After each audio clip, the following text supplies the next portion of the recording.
I'll never forget the night I stumbled upon the cemetery. It was a cold autumn evening, and I had been driving through the back roads of Tennessee, trying to get home after a long weekend trip. The road was unfamiliar, the kind where the trees hang low, casting long shadows, and the wind seems to whisper your name through the branches. That's when I saw it. The old cemetery, hidden behind a rusted gate and a crumbling stone wall, barely visible in the moonlight. At first, I didn't think much of it. I figured it was just another spooky place, one of those graveyards that people tell ghost stories about. But as I drove past, something told me to stop. Maybe it was the strange feeling that crept up my spine, or maybe it was the fact that it seemed so out of place. This cemetery, so isolated and forgotten. Whatever it was, I couldn't ignore it. I parked my car on the side of the road, the gravel crunching beneath the tires. The only sound I could hear was the distant hoot of an owl and the rustle of leaves in the wind. I grabbed my flashlight and stepped out of the car, my breath visible in the cold air. The gate to the cemetery was hanging open, as if inviting me in. I wasn't sure why I felt drawn to it, but I crossed the gate without hesitation, the beam of my flashlight cutting through the dark. The cemetery was overgrown, weeds and ivy creeping over old headstones. It looked abandoned, like no one had cared for it in years. But as I walked deeper into the graveyard, I noticed something strange. The gravestones weren't just old. Some of them were disturbingly recent. The names on them were familiar, names I recognized from my childhood, people who had died in my small town over the years. I stopped in front of one particular grave. It was freshly dug, the earth still uneven and soft, as though the grave had been made just days ago. The headstone was plain, just a name, David Thompson, and the dates of birth and death. But something about it felt wrong. The air around me seemed to grow colder, and I could feel the hairs on the back of my neck stand up. I told myself it was just my imagination, that it was late and I was probably just tired, but I couldn't shake the feeling that I wasn't alone. The cemetery felt alive, in a way I couldn't explain. And then, just as I turned to leave, I heard it. A faint whisper like the wind, but no wind was blowing. It came from behind me, low and guttural, almost a growl. I spun around, my flashlight beam flickering, but there was no one there. My heart raced, and I turned back toward the road, telling myself to stay calm. I was just being paranoid. But then the ground beneath my feet shifted, and I stumbled, almost falling.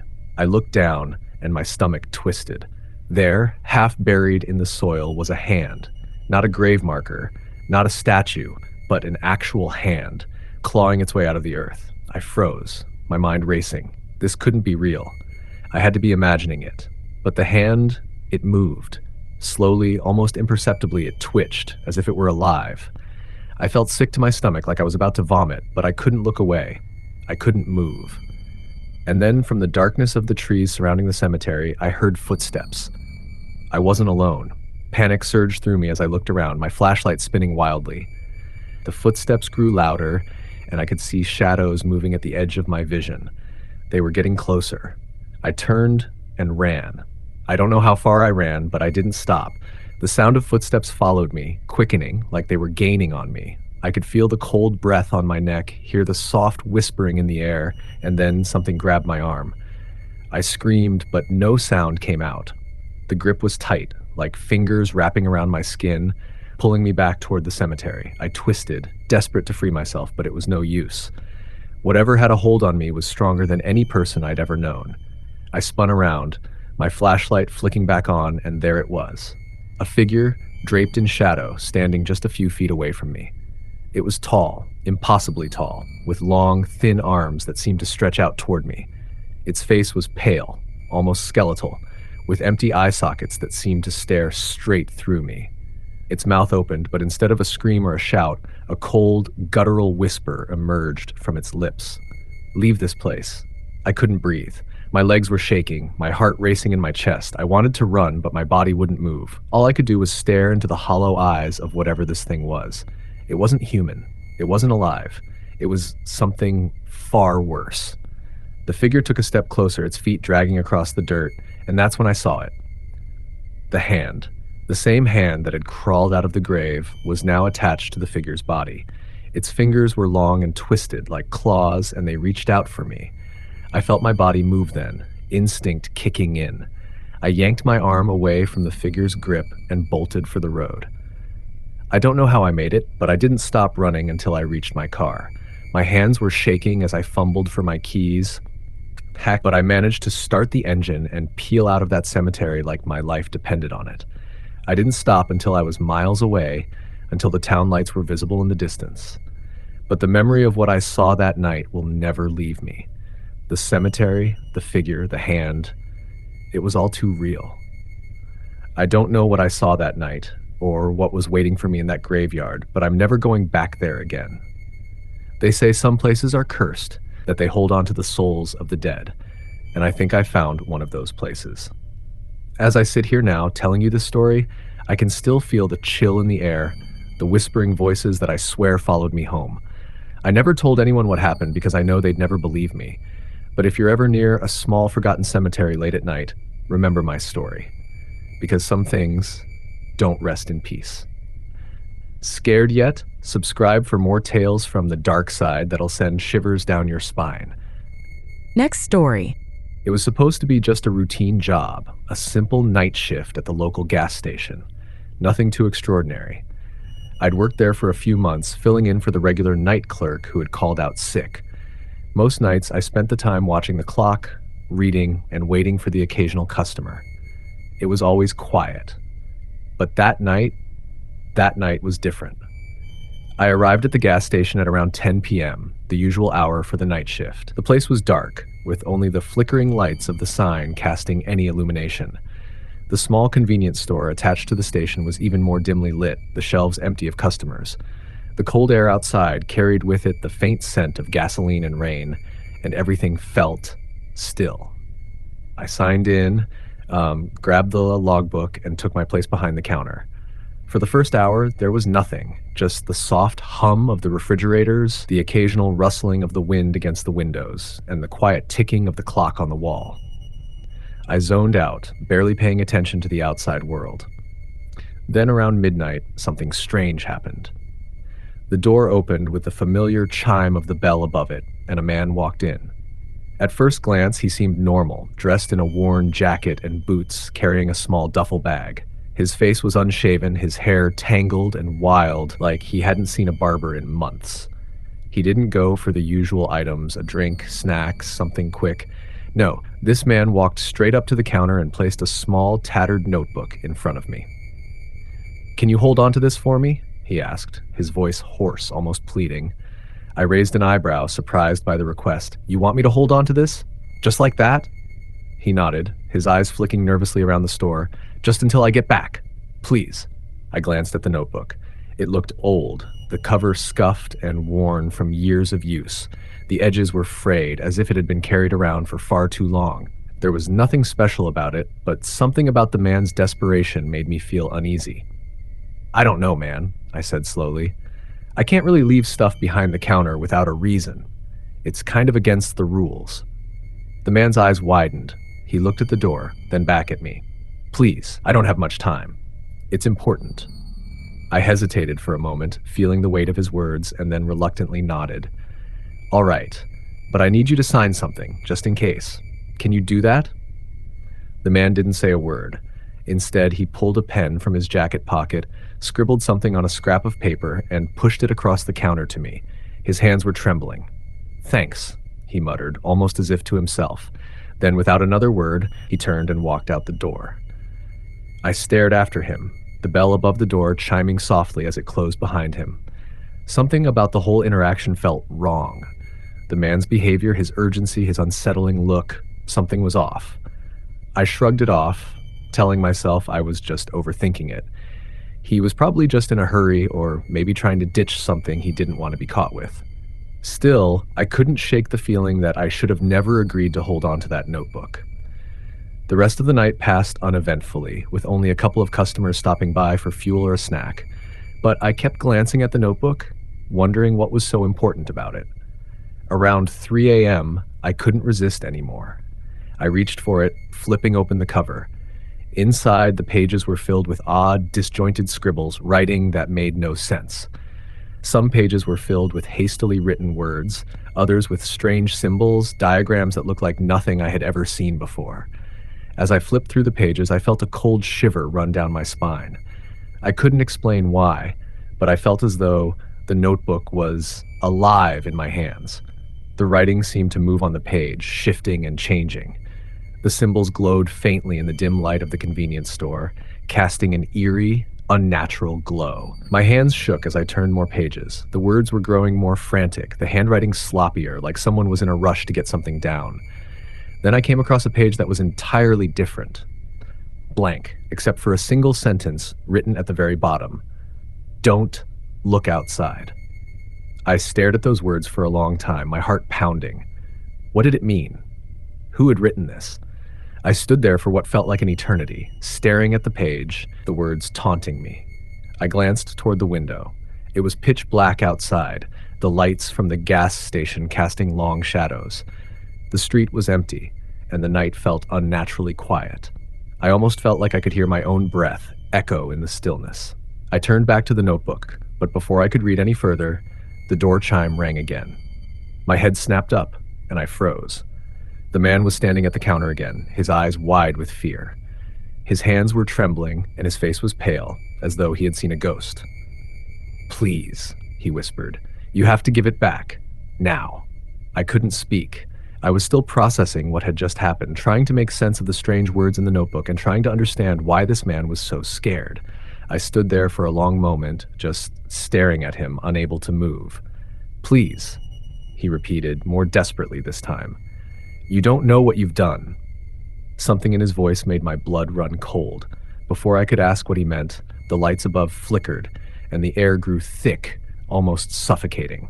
The man's face contorted in fear, and he stumbled backward, his eyes darting around the store. "They know you have it," he gasped. "You have to burn it. You have to burn it, or..." His words were cut off by a loud crashing sound, as if something had struck the window. I spun around, my heart hammering in my chest, but I saw nothing. The man was still standing there, his eyes wide in terror. His hand reached out, trembling. "Please give it back."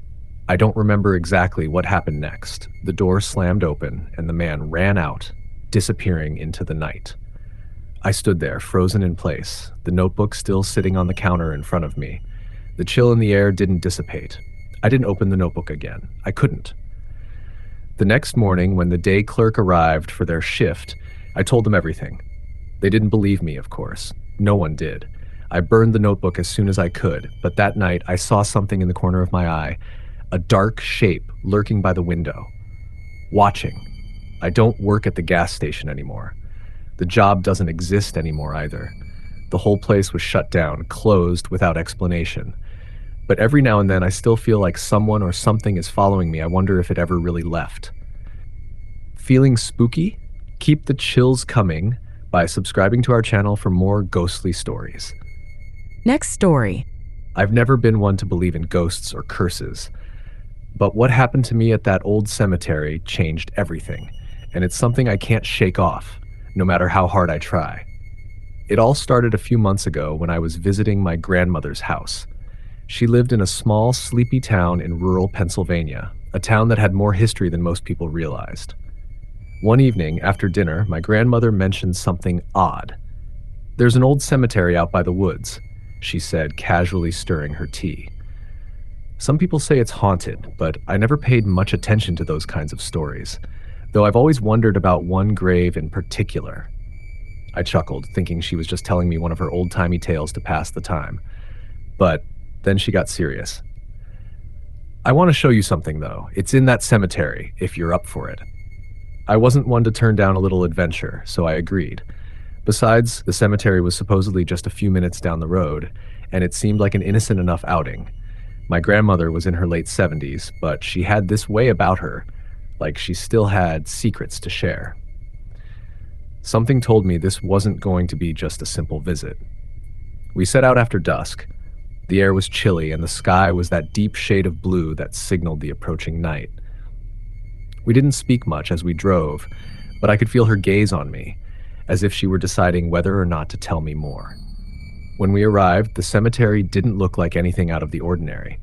It was old, yes, but not as decayed as I had imagined.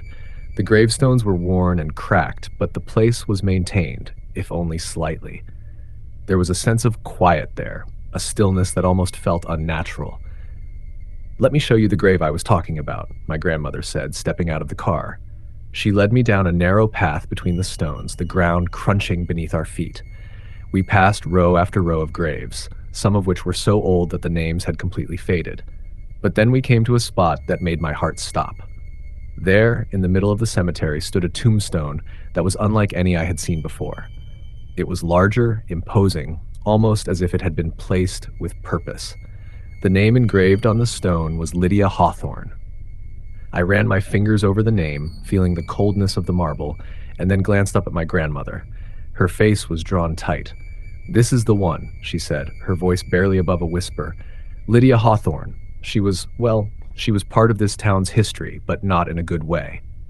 I stared at the grave, feeling a strange unease. "What happened to her?" My grandmother hesitated before she spoke. "They say Lydia was a witch. She lived alone out in those woods, always kept to herself, never spoke to anyone. Some of the older folks around here remember her, but they don't speak of her much. They say she was involved in some terrible things. There were rumors that she made deals with forces we don't understand." I looked around the cemetery, the dark trees looming in the distance. Something about the place felt off, like it was suffocating under some unseen weight. "The townspeople didn't like her," my grandmother continued, "and when she died, they didn't even bury her properly. They say she cursed the land." A chill ran down my spine. "Cursed?" "They say she was seeking revenge on those who wronged her. But here's the thing," she said, her voice dropping lower. "They never found her body." I turned to her in confusion. "What do you mean? She's buried here, right?" My grandmother nodded slowly. "This gravestone wasn't meant to mark her grave. It was meant to keep her contained. The body was never found because they couldn't let her rest, so they buried an empty coffin in her place." I didn't know how to respond to that. The wind had picked up, rustling the leaves around us. There was an odd smell in the air now, something musty and metallic, like wet earth and old wood. I stepped back, feeling suddenly uneasy. "So, this is just a marker?" "Exactly," my grandmother said, "and it's been like this for over 100 years. But as she said that, something strange happened. The ground around the grave seemed to shift. I froze. At first, I thought it was just my imagination, but then the earth beneath my feet felt softer. The gravestone itself seemed to tremble, just slightly. My heart began to race. I turned to my grandmother, but she was gone. "Grandma?" I called out, panic creeping into my voice. I turned in a circle, scanning the cemetery, but there was no sign of her. I called again, louder this time, but still nothing. I stepped away from the grave and looked down the path we had walked, but it was as if she had vanished into thin air. Suddenly, I felt the temperature drop. The air grew thick and the shadows seemed to grow longer. I could hear a faint whisper, so soft that I thought I was imagining it. But then it grew louder. It was a woman's voice, but distorted, like it was coming from all around me. "You shouldn't have come here." The voice sent a shock through me. I spun around, but there was no one in sight. Just the graves, just the trees. I bolted down the path, my breath coming in quick gasps. The whispering continued, becoming more frantic. "You shouldn't have come here. She will take you next." My feet pounded against the gravel, and I kept looking over my shoulder, certain that something or someone was following me. But when I reached the car, I slammed the door shut, gasping for air. I sat there for what felt like hours, my hands gripping the steering wheel, unsure of what to do. The whispering didn't stop. In fact, it felt like the voice was right next to me, a cold breath against my ear. You disturbed her grave." I had to leave. I started the car and sped out of there, not daring to look back. When I finally reached my grandmother's house, the lights were on. I rushed inside, but there was no sign of her. It was as if she had never left. To this day, I don't know what happened that night. Did I hallucinate the whole thing? Did my grandmother lead me to something I wasn't meant to find? I don't know, but I can't forget the voice, the way the earth trembled beneath me, and I can't shake the feeling that I was marked by whatever Lydia Hawthorne had been. A few weeks later, I heard that the cemetery had been disturbed again. The tombstone of Lydia Hawthorne had cracked, and the earth around her grave had been dug up. No one knew who had done it, but I knew. I knew exactly what had happened, and I know I'll never go back to that place. Enjoyed the story? Don't forget to subscribe and be a part of our haunting journey. Next story. I've never been one to believe in anything supernatural, but that all changed the night I decided to explore the old, forgotten cemetery on the edge of town. I'd heard the rumors, stories from locals who swore up and down that strange things happened there after dark. People talked about flickering lights, ghostly apparitions, and eerie whispers carried by the wind. Of course, I dismissed it all as nothing more than tall tales meant to scare kids and thrill seekers like me. One evening, after a few too many beers with some friends, I found myself alone in the parking lot of the cemetery. The sun had just dipped below the horizon, casting an orange glow across the sky. The old iron gates creaked as they swayed in the wind, barely hanging onto their hinges. My curiosity got the best of me, and I couldn't resist the pull of the place. I figured I'd snap a few pictures, get a thrill, and head home before it got too late. The cemetery was located far enough from town that there was no noise, no cars, no voices, just an unsettling silence. The trees around it were thick, their branches reaching out like gnarled fingers. As I walked deeper into the graveyard, the temperature seemed to drop. It wasn't a dramatic change, but enough to make me feel a little uneasy. The air felt dense, heavy, as though the earth itself was holding its breath. I wandered past rows of crooked gravestones, their inscriptions barely legible due to years of weathering. Some were cracked, others knocked over by time, and a few had been overtaken by ivy, their once proud engravings almost swallowed by nature itself. I couldn't help but feel a twinge of unease as I walked further in. It wasn't just the eerie atmosphere, it was something else. Something I couldn't explain. That's when I saw it. Near the far corner of the cemetery, half hidden by a thicket of bushes, stood a gravestone unlike any of the others. It was pristine, untouched by the years of decay that had taken hold of the rest of the graveyard. The stone was tall, smooth, and perfectly shaped, with intricate carvings that seemed almost too delicate for something so old. At the top was a name, Charlotte Ravenscroft. I didn't think much of it at first. Just another old grave, I told myself. But then, as I stood there staring at it, I noticed something strange. The air felt thicker around it, almost electric, as though I was standing too close to a power line. The temperature dropped even further, and a sudden shiver ran down my spine.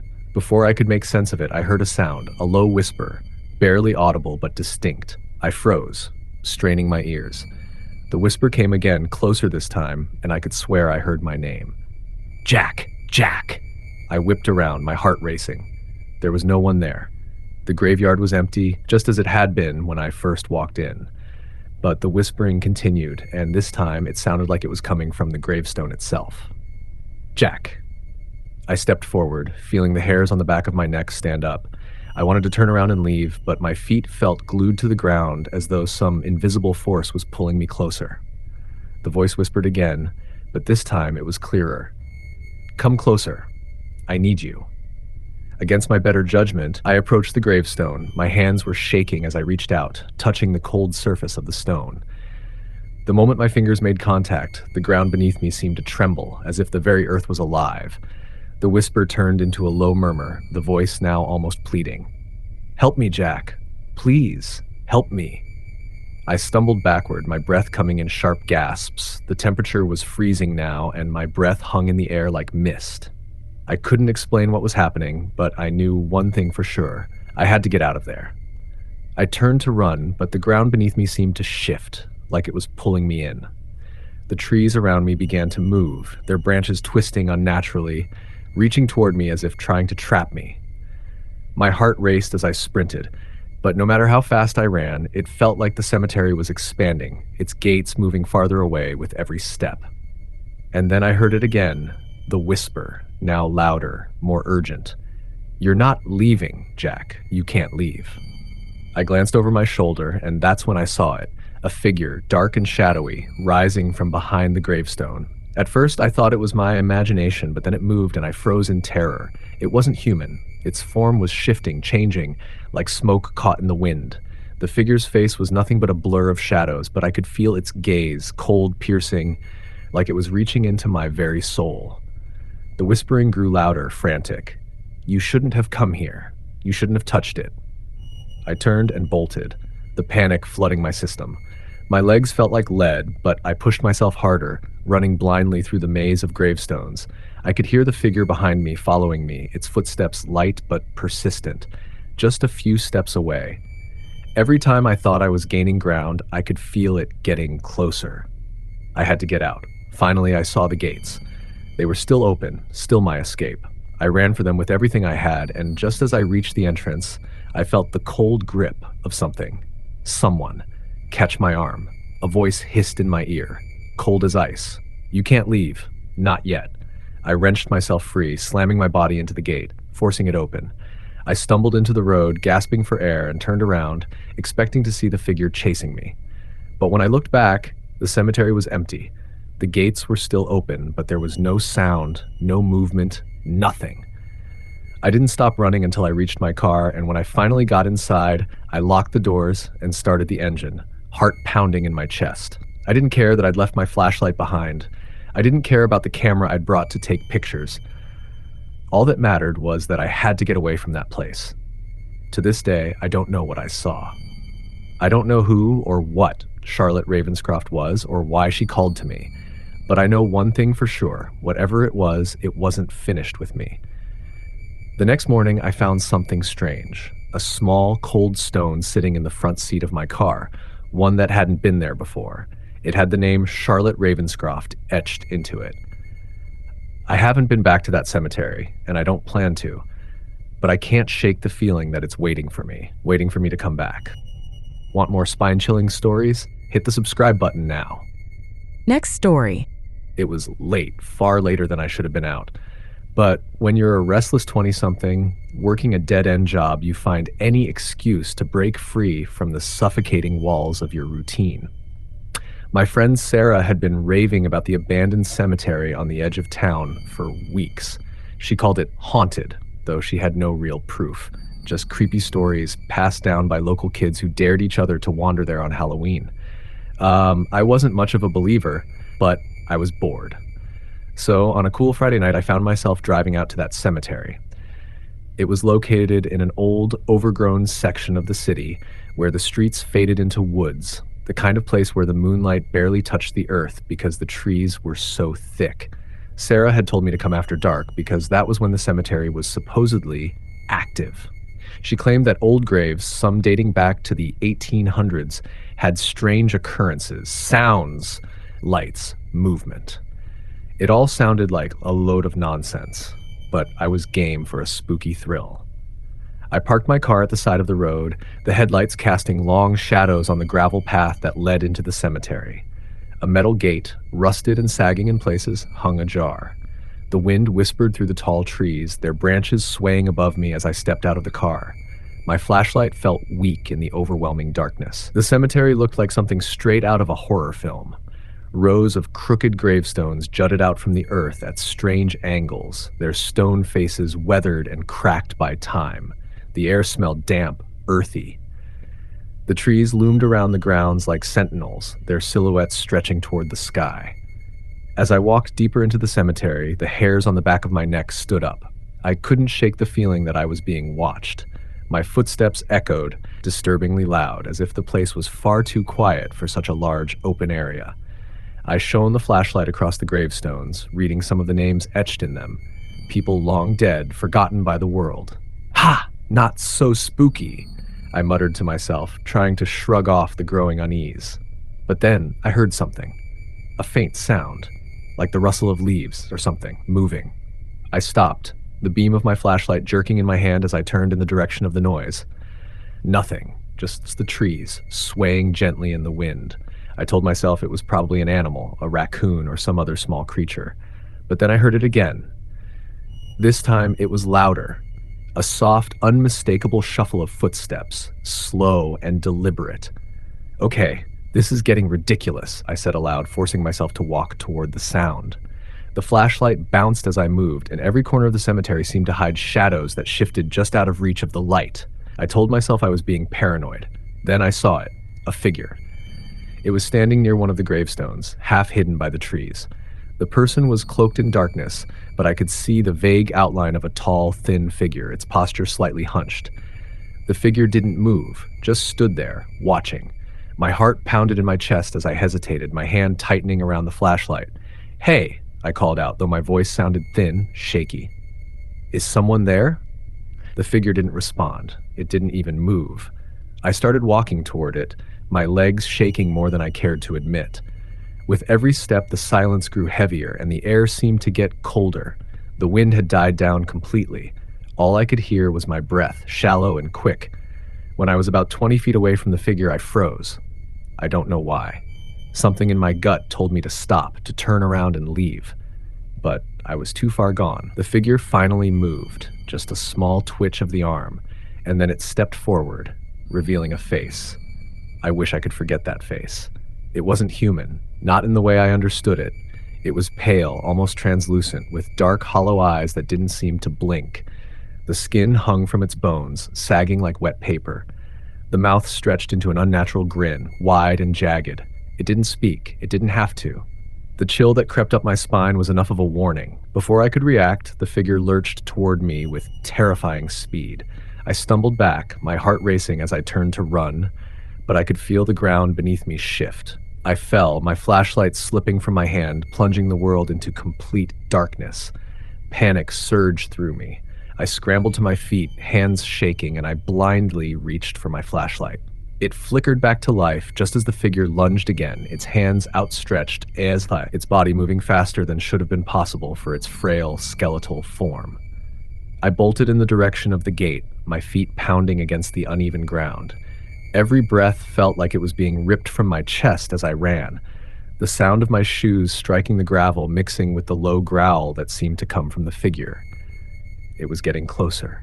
I could hear it. Its breath was heavy and raspy, like something struggling to breathe, desperate for something.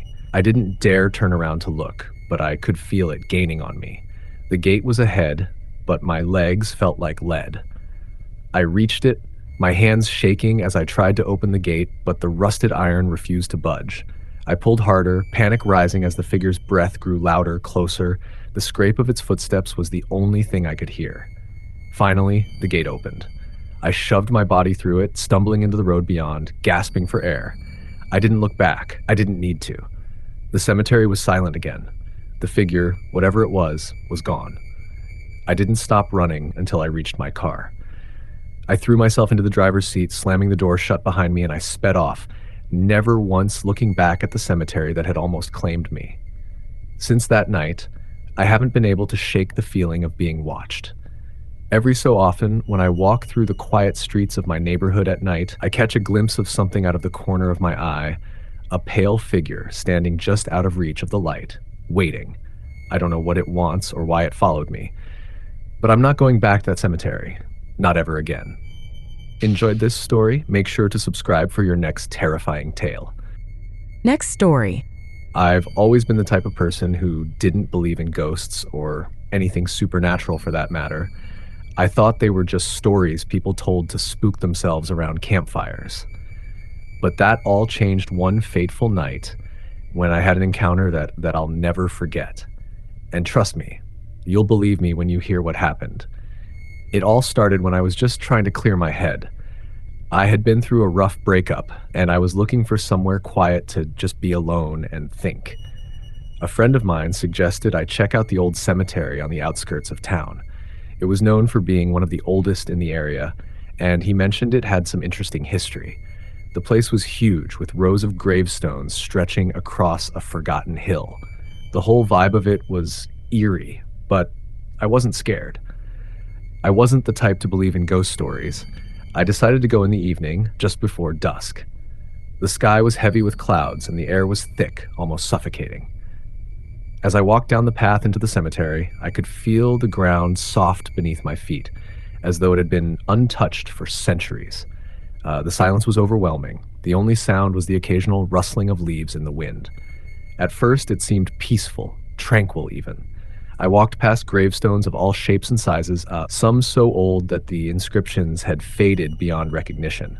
Some stones were cracked, others had toppled over, while the most ancient ones were just mounds of moss-covered rock.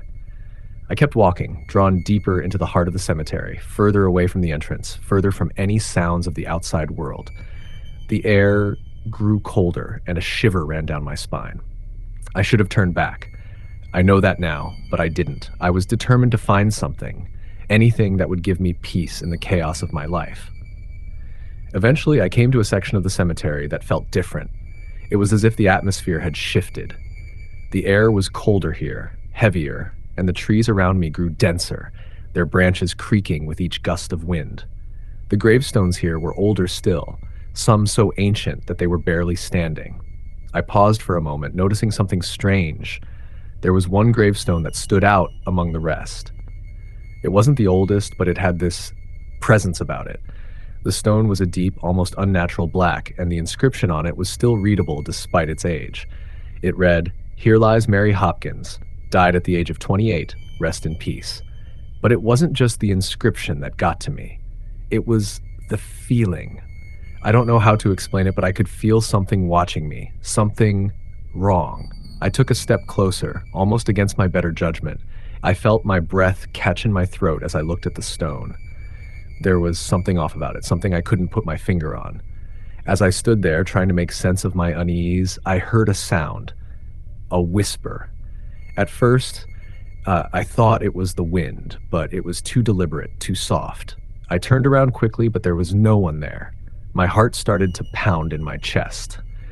I wanted to leave, but I couldn't bring myself to. It was as though my feet were glued to the ground. I looked back at the gravestone, and that's when I saw it. An image, faint at first, but then it grew clearer. A face. A woman's face. Her eyes were hollow, and her mouth stretched into a thin, cruel smile. I blinked, and it was gone. I gasped, stumbling backward, tripping over my own feet. I got to my knees, heart racing in panic. I could feel the air growing colder, the shadows around me deepening. I heard the whisper again, but this time it was louder, more distinct, as though it was coming from right behind me. It was a voice, low, raspy, and filled with malice. "Get out," the voice hissed. I froze, unable to move. My eyes darted around the cemetery, but I couldn't see anything. It was as if the world had gone silent, the wind had stopped, and the trees no longer swayed. All I could hear was my own heartbeat pounding in my ears, and the voice that was still whispering, "Leave, before it's too late." My body was paralyzed, and I couldn't tear my eyes away from the gravestone. And then I saw her again. The woman's face. It was clearer now, more defined, as though she was standing right in front of me. Her skin was pale, almost translucent, and her eyes, those eyes stared into mine, as if she could see right through me. I tried to scream, but no sound came out. My mouth was dry, my limbs stiff. I couldn't move, couldn't speak. I was trapped. The woman's smile twisted into something more sinister, and her lips parted, revealing teeth that were sharp, almost inhuman. I felt a chill crawl up my spine as her voice echoed in my head. "I've been waiting for you." Suddenly, the world seemed to spin. The cemetery around me grew darker, the shadows stretching out like twisted hands, reaching for me. I felt a cold breath on the back of my neck, and the hairs on my arms stood up. It wasn't the wind. It was her. I had to get out. I didn't care about anything else anymore. With every ounce of strength I had left, I forced my legs to move. I bolted, not looking back.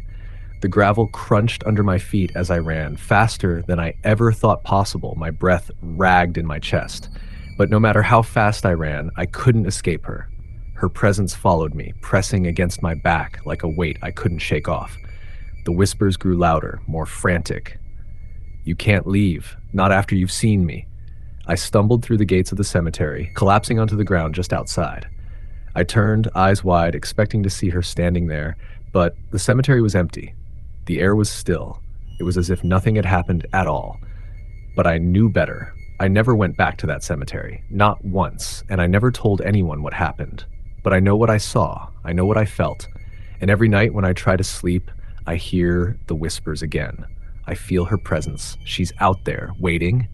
I don't know what she wants.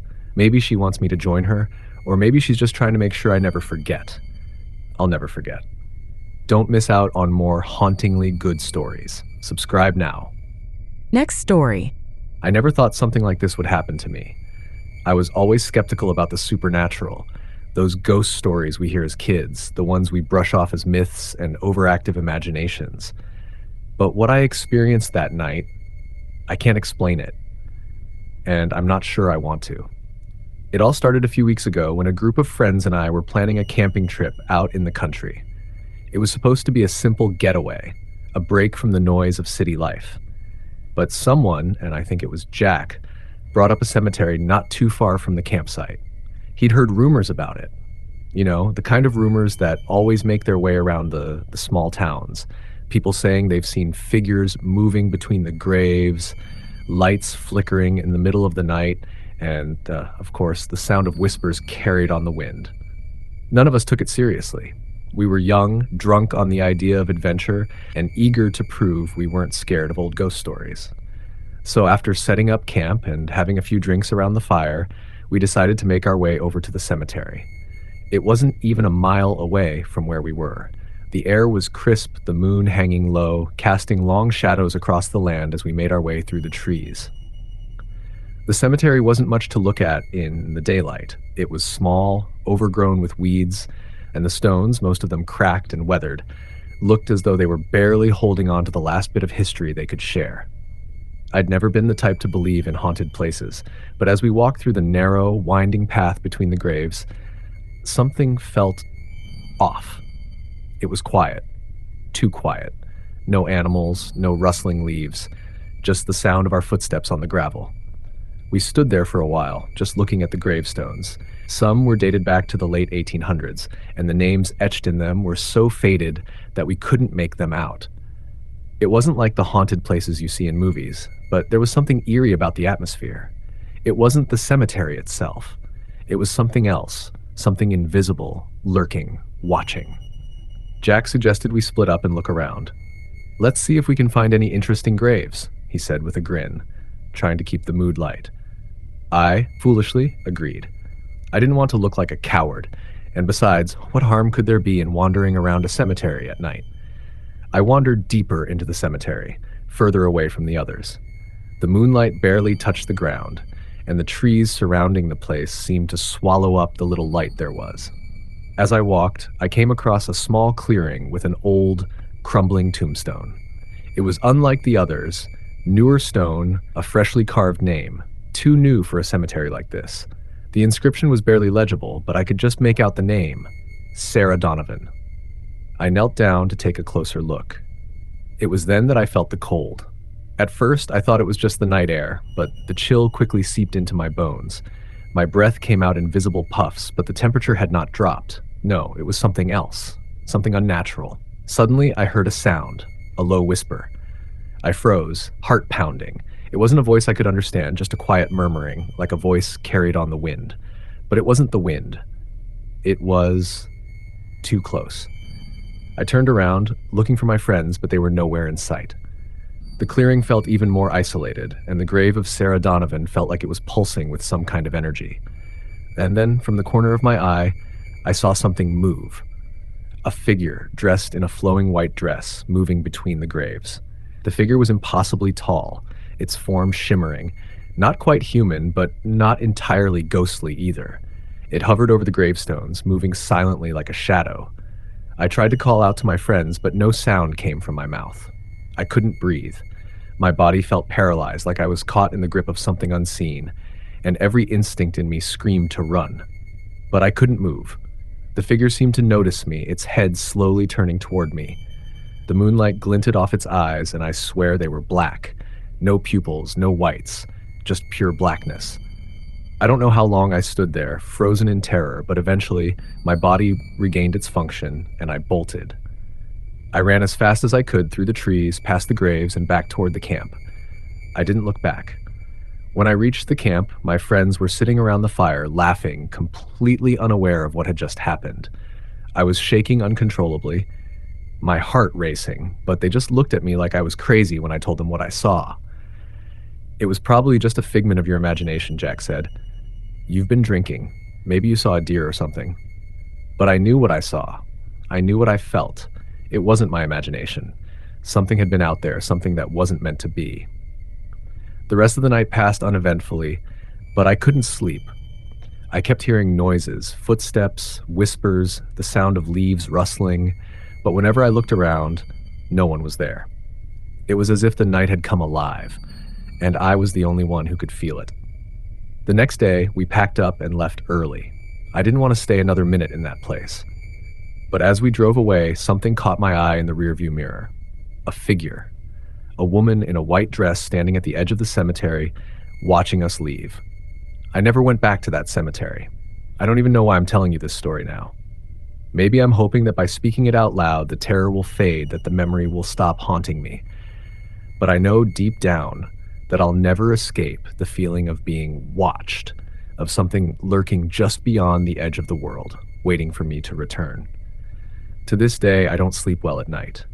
I can still hear those whispers, just faint enough that I wonder if I'm imagining it. And whenever I walk past a cemetery, I can't shake the feeling that I'm being followed, that the shadows are waiting for me to come back. I'm not sure if I'll ever truly be free of it. Get ready for more spooky stories. Don't forget to subscribe. Next story. It was late one evening when I first came across the old farmhouse. I was driving through the country, taking the back roads to avoid the highway traffic. The sun had just set, and the air was turning colder. As I rounded a bend in the road, I noticed the dilapidated farmhouse standing just off to the side, barely visible through the thick trees. I had passed by this stretch of road 100 times before, but I'd never seen it. I don't know why it caught my attention this time, but something about it felt off, like it had been waiting for me. I had always been the adventurous type, and I figured it would make for a good story. So I parked my car a few yards down the road and got out, flashlight in hand, heading toward the old house. It wasn't a large building, but it had a presence to it. The roof sagged in places and the windows were cracked, some of them completely boarded up. The front door hung slightly ajar, like it was inviting me in. Despite the eerie feeling creeping up my spine, I pushed the door open and stepped inside. The air was thick with dust, and the wooden floorboards creaked beneath my feet as I explored the empty house. Each room was more run-down than the last. The walls were covered in peeling wallpaper, and the furniture had long since been consumed by time, leaving only the frame of what once was. But what struck me the most was the smell. It wasn't the musty smell of an old house, it was something far worse, like something had died here long ago and never been found. I continued exploring, flashlight scanning over the floor and walls. I was almost at the back of the house when I saw it. A door, partially opened, at the end of the hallway. Unlike the rest of the house, this door seemed newer, well kept. The frame was intact, and there was no dust on the knob. I hesitated for a moment, but curiosity got the best of me. I reached out and pushed it open. Behind the door was a narrow staircase that led down into a basement. The stairs creaked under my weight as I descended, the air growing colder and heavier with each step. The further down I went, the darker it became. My flashlight barely cut through the thick darkness, but I could make out the faint outline of what looked like old furniture. Wooden chairs, a table, and something else, something large. I shined the light in that direction, and what I saw made my blood run cold. It was a bed, an old iron frame bed, but what was worse were the marks around it. Dark stains on the floor and walls, some of them so old they had turned brown, others still dark and fresh. The bed seemed untouched by time, the sheets still on it, but they were stained with something far worse than dirt. The room smelled thick, like something rotting. I turned to leave, but that's when I heard it. The sound of something heavy scraping across the floor behind me. It wasn't an animal. No, this was something human. Or at least it used to be. I spun around, the beam of my flashlight flickering in panic, and I saw the figure. It was a woman, hunched over, dragging herself across the floor with her hands, her legs bent at strange angles. Her hair was matted and dirty, her skin pale and stretched tight over her bones. She stopped when she saw me, her head snapping up at an unnatural angle, her eyes wide and empty, like there was nothing left behind them. I couldn't breathe. I couldn't move. "Leave," she whispered, her voice low and raspy. "Leave this place." I tried to run, but my legs felt like they were made of stone. The woman let out a horrible guttural sound, like she was trying to speak, but the words didn't come out right. It was as if she was choking on something, trying to warn me, but unable to finish the sentence. I turned and bolted for the stairs, my heart hammering in my chest. I could hear her behind me, her dragging footsteps growing louder, her breaths quick and shallow. The closer she got, the more the air seemed to thicken, and I felt like I was suffocating. I reached the top of the stairs and slammed the basement door shut, but it didn't stop her. The door rattled violently, the sound of her fingers scraping against it as she tried to get through. I backed away slowly, my mind racing. There was no way I could leave the house without getting past her, but I wasn't sure I could outrun her either. And then, just as suddenly as it had started, everything stopped. The door stopped shaking. The house fell completely silent. I waited, frozen in place, my flashlight still trembling in my hand. After what felt like an eternity, I slowly opened the door and peeked down the stairs. The basement was empty. The woman was gone. I didn't waste any time. I ran up the stairs and out of the house, slamming the door behind me. I don't even remember getting back to my car. I was in such a state of panic. But when I looked back at the house, the lights in the upstairs window flickered on. It was like the house had come alive, like it was calling me back. I drove as fast as I could, my hands shaking on the wheel. I didn't stop until I reached the nearest town, and I made sure to tell the sheriff what had happened. He listened, but he didn't seem surprised. In fact, he almost seemed relieved. "That old house," he said, "has a history. People have been disappearing around here for years. Some say it's cursed, others say it's the spirits of those who died there. Whatever it is, it's not a place you want to be." I asked him why the house had been left abandoned for so long. He just shrugged. "No one who's lived there ever stayed for long," he said. "They say the woman's been there for decades, waiting for someone to come down to the basement. I never went back to that farmhouse, and I never will. But sometimes when the wind howls through the trees late at night, I swear I can hear her dragging herself across the floor, calling out to me. And I can't help but wonder, what happened to her? What was she trying to warn me about? Are you hooked on these spine-tingling stories? Subscribe to get more and never miss a scary moment." Next story. It was supposed to be a quick trip, just a few hours of peace and quiet in the woods, away from the noise of the city. My friends and I had rented a cabin up in the mountains for the weekend. We'd heard about this secluded spot from a coworker who swore it was the perfect place for a little retreat. No cell service, no distractions, just the sound of the forest and the crackle of a campfire. I didn't expect what happened next. When we arrived, the place seemed normal enough. The cabin was old but charming. Wooden beams, creaky floors, and a stone fireplace. We unpacked, made dinner, and spent the evening drinking and telling stories. It wasn't until the sun went down that things started to feel off. At first, it was just a little uncomfortable. The wind was howling outside, shaking the trees and rattling the windows. Then, as the night wore on, we started to hear noises. Small at first, scratching sounds against the door, the faintest tap, tap, tap against the window. I figured it was just animals, maybe a raccoon or a squirrel. But then the noises started to get more deliberate. Around midnight, we all sat in the living room, the fire crackling in the hearth. Our conversation had slowed, and there was a strange tension in the air. That's when I heard it. A knock. Not from the door or the windows, but from the floorboards beneath us. A single, deliberate knock. We all froze. "Did you hear that?" My friend Sarah whispered. I nodded. "Yeah. What the hell was that?" We all stood up and moved toward the sound, but by the time we reached the center of the room, it stopped. Dead silence. The only thing we could hear was the wind howling outside. "It's just the house settling," I said, trying to reassure myself more than anyone else. But I wasn't convinced. Something about the noise had felt purposeful. We tried to brush it off, but as the night wore on, the strange occurrences became more frequent. There was more knocking, scratching, even tapping on the windows. Each time we checked, there was nothing there. No one outside, no animal tracks in the snow, nothing to explain it. By the time we decided to go to bed, the atmosphere in the cabin felt suffocating. It was like the walls themselves were closing in. My room was on the second floor, and as I lay in bed, I could hear faint footsteps above me. I thought it was just my friends moving around, but when I got up to check, the upstairs was empty. That's when I noticed something else. There was a door, one I hadn't seen before. It was tucked away at the end of the hallway, hidden behind a thick curtain of ivy that had grown into the cabin's walls.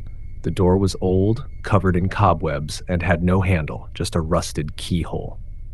"Is anyone else seeing this?" I asked, my voice shaking. My friends came into the hallway to join me. Where did that door come from? Sarah asked, her brow furrowing. We had all been through the hallway earlier and hadn't noticed it. We tried the door, but it wouldn't budge. It was locked tight, and no amount of force would open it. That's when we heard it again, those footsteps, louder this time, coming from behind the door. My heart was in my throat. It's coming from inside there, Mark whispered. We need to leave, Sarah said, her voice trembling. This place isn't right. But we were stuck. The snowstorm outside had picked up, and there was no way we could make it down the mountain in those conditions. We didn't have any choice but to stay for the night. The rest of the night was a blur of terror. We heard more footsteps, more scratching, more tapping. We stayed huddled together in the living room, too scared to sleep, listening to the constant noise coming from the walls. It felt like something was moving in the walls, like something was watching us from the other side. The air was thick with dread, and I couldn't shake the feeling that we were being hunted. Around 3 a.m., we heard a crash, something heavy falling to the ground upstairs. We rushed up to check, and what we found made my blood run cold. The door at the end of the hallway had opened. The room beyond was pitch black, but we could see something moving in the shadows. It was a figure, tall and thin, like it had been waiting for us. We could hear it breathing, slow and steady, but there was something wrong with the sound. It was too deep, too raspy, like it didn't belong to any living thing. I wanted to scream, but no sound came out. My friends and I stood frozen in place, unable to move. The figure stepped forward, and the smell hit us, something rancid, like rot and decay. It moved like it was part of the shadows, its long, bony fingers reaching toward us, its hollow eyes locked on mine. And then, just as suddenly as it had appeared, it vanished. The room went silent, and the door slammed shut. We didn't waste any time. We grabbed whatever we could, our coats, our phones, and ran down the stairs. But the cabin felt different now. The floor beneath our feet creaked and groaned like it was alive. The walls seemed to be closing in on us, and every corner held a new threat. I glanced back at the door as we fled, but I swear I saw a figure standing in the window, watching us leave. We ran through the snowstorm, terrified and freezing, until we finally reached the road. We didn't stop until we reached the nearest town and called for help. The sheriff said there were no records of anyone living in that cabin for years. No history, no owners. Just a long-forgotten building that had been left to rot in the woods. We never went back, and I don't think I ever will. But sometimes, when I close my eyes at night, I can still hear the footsteps from the cabin, and I swear I see the shadows moving in the corners of the room, waiting for me to return. Don't let these tales of terror end here. Subscribe for more and join our haunted family. Next story. I used to work as a night shift security guard at a small, old hospital just outside the city. The building was a relic, creaky floors, faded wallpaper, and an eerie atmosphere that made it feel like something from another time. The hospital had long since been decommissioned and was now used to store old medical records, equipment, and a few odds and ends. The staff who worked there during the day always joked about the place being haunted, but I laughed it off. After all, I wasn't one to buy into ghost stories. But that all changed one particular night. I was the only one there, as usual. The silence in the halls was almost suffocating, broken only by the hum of the fluorescent lights overhead. I'd been doing my rounds when I noticed something strange, an old light in the back hallway flickering. It was a spot I didn't usually check, a narrow hallway near the storage rooms that led to the old emergency wing. Most of the time, the lights there stayed off, as it was a part of the building that hadn't been used in years. Curious, I decided to take a look. As I stepped into the hallway, the air felt different, cooler, heavier, as though the temperature dropped several degrees all at once. The flickering light was the only sign of life, casting long, erratic shadows on the peeling walls. I walked cautiously down the hall, and when I reached the end, I noticed something even stranger. The door to the emergency wing was slightly ajar. That wasn't right. I was sure I'd locked it earlier. I approached the door slowly, my flashlight cutting through the darkness. My hand hovered over the doorknob, hesitation gripping me. But I had a job to do, and I didn't want to look like I was afraid of an old hospital. So with a deep breath, I turned the knob and stepped inside. The room was freezing. I could see my breath in the air, even though it was far from cold outside. The room was dark, but I could make out old hospital beds covered in dust, rusted metal carts, and medical equipment that hadn't been touched in decades. It smelled musty, like old paper and mildew. But then, something caught my eye. At the far end of the room, standing near a window, was a figure, a woman. I froze. She was standing perfectly still, her back to me, staring out the window. I blinked, trying to process what I was seeing. Maybe it was just a trick of the light or some shadow playing with my mind. But no, I could clearly make out the shape of a woman in a hospital gown. "Hello," I called out, my voice a little shaky. "Is someone there?" The figure didn't move. I felt my heart rate spike, my breath coming faster. I called again, louder this time, but she didn't respond. Something inside me told me to turn around and leave, but I couldn't. It was like my feet were glued to the floor. Slowly, I stepped forward. As I did, the woman turned very slowly until she was facing me. Her face was pale, her eyes hollow and dark, like deep pits. Her mouth opened, but no sound came out. Instead, there was a low, guttural whisper, one I could feel vibrating in my chest rather than hearing with my ears. "Help me." The words were barely audible, but they cut through me like ice. I took a step back, my breath catching in my throat. What do you want?" The woman reached out toward me, her hand trembling. Her fingers were long and bony, the skin almost translucent. I couldn't move, I couldn't breathe. Her face twisted into something grotesque, her mouth widening into a monstrous grin that stretched too far for any human to manage. The whispering grew louder, more insistent. "Help me. You have to help me." I spun around, my heart racing. I sprinted out of the room, slamming the door behind me. I didn't stop running until I reached the main lobby, gasping for breath, my legs shaking. I stood there for a moment, trying to steady myself, but the silence was oppressive. No sound, nothing. I felt like I was suffocating. I checked the clock on the wall. It was nearly 3 a.m., the dead of night. There was no way anyone else could have been in that wing with me. But I couldn't shake the image of the woman's face from my mind, nor the sound of her voice. Empty, desperate, pleading. I went to the security desk and began watching the cameras for any sign of movement, something that would explain what I'd just seen. But the feed from the emergency wing was static, just a blank screen. I switched to another camera feed and froze. In the corner of the frame, near the window, I saw her again. The woman standing perfectly still, staring into the empty hallway. Her eyes were hollow, her mouth twisted into that same unnatural grin. I felt my stomach churn. I didn't know who she was or what she wanted, but I was certain I couldn't stay here any longer. I had to leave. I ran to the front doors, yanking them open, and stumbled into the parking lot. The night air was cool, but it did nothing to calm my nerves. I never returned to that hospital after that night. I quit the job and left town soon after. But I still hear her voice sometimes. It's faint, almost imperceptible, but it's there. "Help me." I don't know who she was. I don't know if she ever truly existed, or if she was something else, something born from the past of that old hospital. But I know that whatever she was, she's still waiting there, in the dark, hoping someone will hear her plea. And maybe, just maybe, I was the one she was waiting for. Feeling spooked? Subscribe for more terrifying tales that will send chills down your spine. Next story.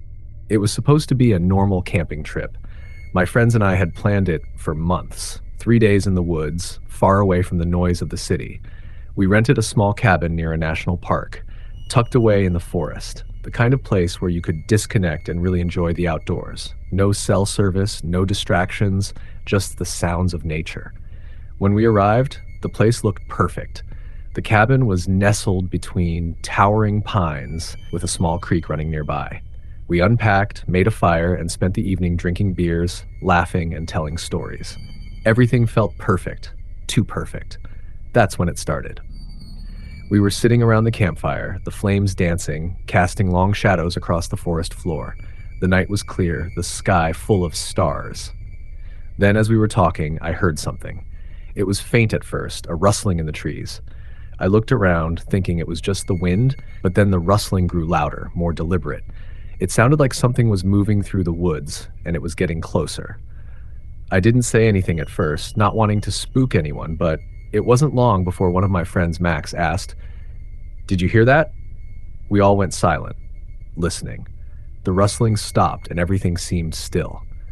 I tried to reassure myself it was probably just a deer or some other animal, right? But then it came again. A thud, a heavy thud, like something large had fallen to the ground. "What the hell was that?" Sarah whispered, her eyes wide. It didn't sound like an animal. That's when we all heard it, a low growl, almost like a hum, coming from somewhere deep in the forest. It wasn't a bear or a wolf or anything we knew. This sound was wrong. It was deep, guttural, almost unnatural. My stomach turned. "We should probably go inside," I suggested, trying to hide the fear in my voice.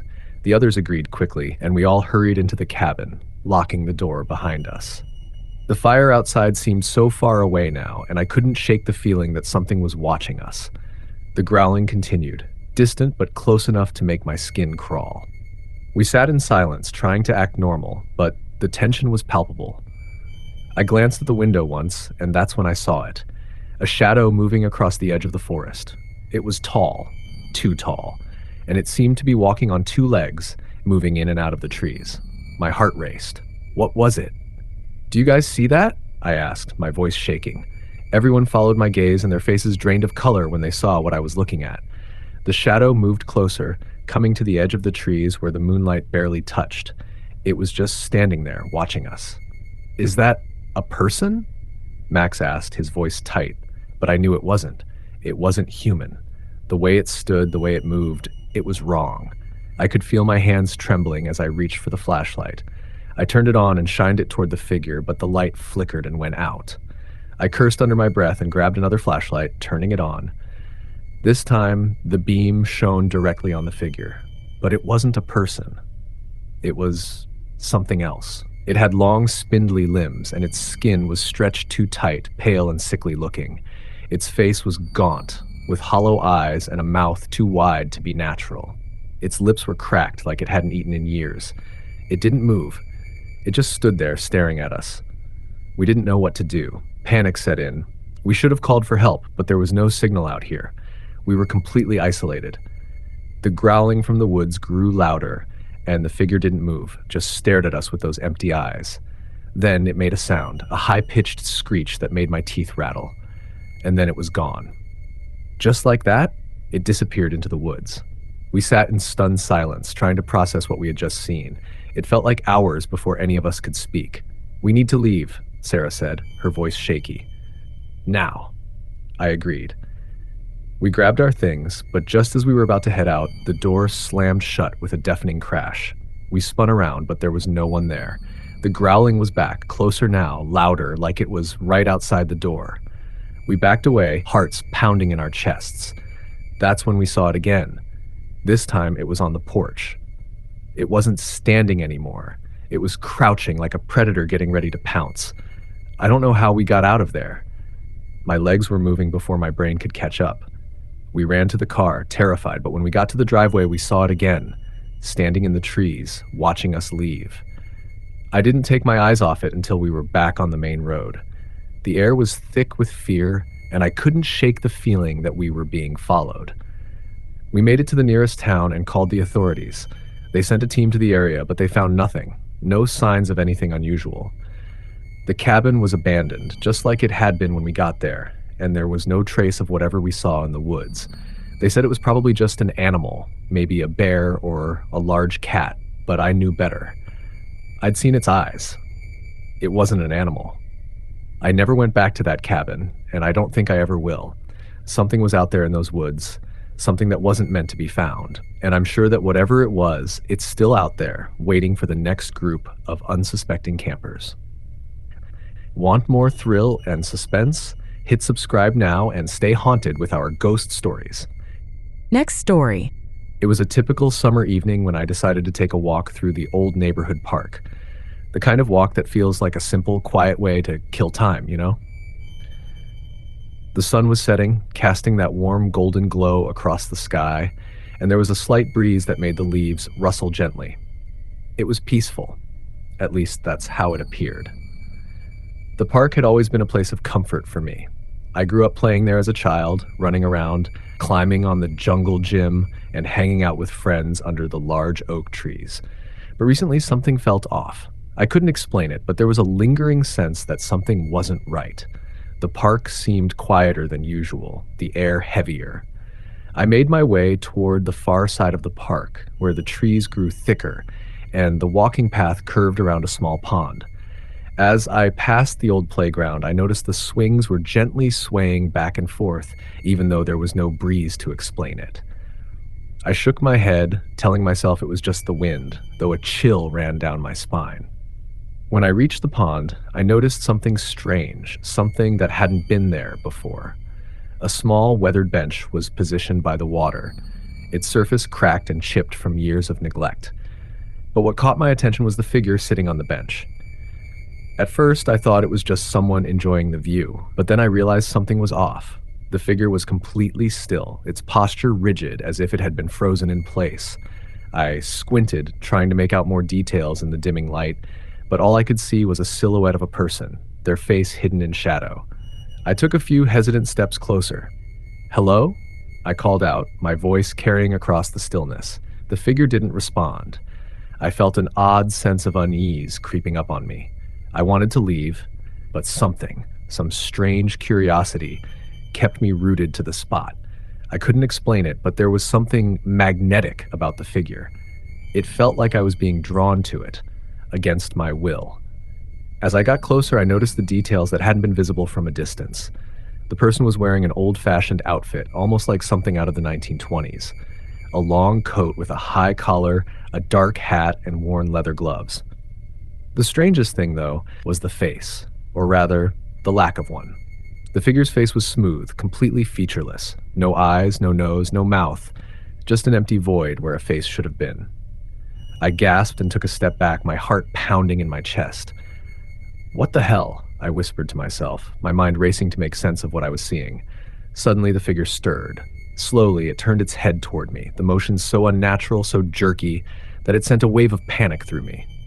It was as if its neck moved in a way no humans should, the way a broken puppet might jerk from string to string. I couldn't move. I was frozen in place, my feet heavy with fear. Then, in a voice that sounded distant, like it was coming from underwater, the figure spoke. "You shouldn't be here." The words echoed in my head, and I felt a shiver crawl up my spine. The voice wasn't normal. It was hollow, distant, and somehow familiar, though I couldn't place why. Before I could respond, or even think, the figure rose from the bench, its movement so fluid and unnatural that it made my stomach turn. It stepped toward me, its long coat trailing behind, but still there was no face, just the void where its face should have been. The world seemed to grow darker around me, as if the shadows themselves were swallowing the light. My heart thudded in my chest, and panic set in. I took a step back, then another, until I turned and ran. I didn't look back. I couldn't. The sound of my footsteps pounding against the gravel path was deafening in the silence. But as I ran, I couldn't shake the feeling that I wasn't alone. It was like something was right behind me, just out of sight, following my every move. My breath came in ragged gasps as I sprinted toward the park's exit. The gate came into view, and I pushed myself harder, my legs burning with effort. I reached the gate, grabbed the bars, and pulled with everything I had, slamming the gate open. As I stepped into the street, I glanced behind me. The park was empty. The bench was gone. There was no sign of the figure. It was as if the whole thing had never happened. But I knew better. I had felt it, whatever it was. The presence that had followed me, that had watched me, and the voice that still echoed in my mind. I ran all the way home, never once stopping to look behind me, afraid that if I did, I might see that faceless figure standing just out of reach, watching me from the shadows. It's been weeks since that night, but I still can't shake the feeling that something is following me. Every time I walk past that park, I feel it. An unnatural chill in the air, a presence I can't quite put my finger on. I can never seem to shake the feeling that I'm being watched. And sometimes, just sometimes, when I close my eyes, I swear I hear that voice again, whispering in my ear, "You shouldn't have left."